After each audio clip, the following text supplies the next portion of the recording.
వేంచేసిన కళ్యాణ వెంకటేశ్వర స్వామి వారికి వార్షిక బ్రహ్మోత్సవాలు ప్రతి సంవత్సరం ఎటువంటి మాసంలో ఎటువంటి కాలంలో ఎలా అయితే జరపబడుతుందో దాన్ని అనుసరించే ఈ సంవత్సరం కూడా మాఘమాసంలో స్వామివారికి 29వ తేదీన ధ్వజారోహణంతో 28 అంకురార్పణతో ప్రారంభమవుతూ 8వ తేదీన స్వామివారి యొక్క అవబృధోత్సవంగా పిలువబడే చక్రస్నానము ధ్వజ అవరోహణంతో ఈ ఉత్సవాలు ముగియనున్నాయి.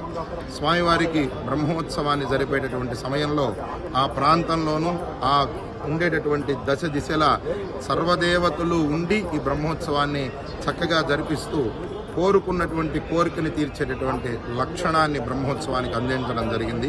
అందుకనే బ్రహ్మేణ పురాకృతం ఉత్సవం బ్రహ్మోత్సవం, బ్రహ్మ ద్వారా జరిపింపబడింది కాబట్టి దీనికి బ్రహ్మోత్సవం అనేటటువంటి పేరు.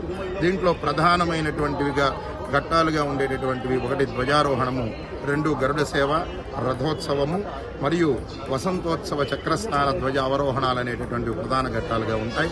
ఒక వాహన సేవల్లో ఉన్నటువంటి స్వామిని దర్శనం చేసిన అవబృధంలో చక్రస్నానం ఆచరించేటువంటి సమయంలో మనం ఆచరించిన 12 నదులలో స్నానం చేసినటువంటి పుణ్యాన్ని ఆ పుష్కరిణి స్నానం మనకు అందిస్తోంది అని చెప్పి పురాణం చెప్తోంది.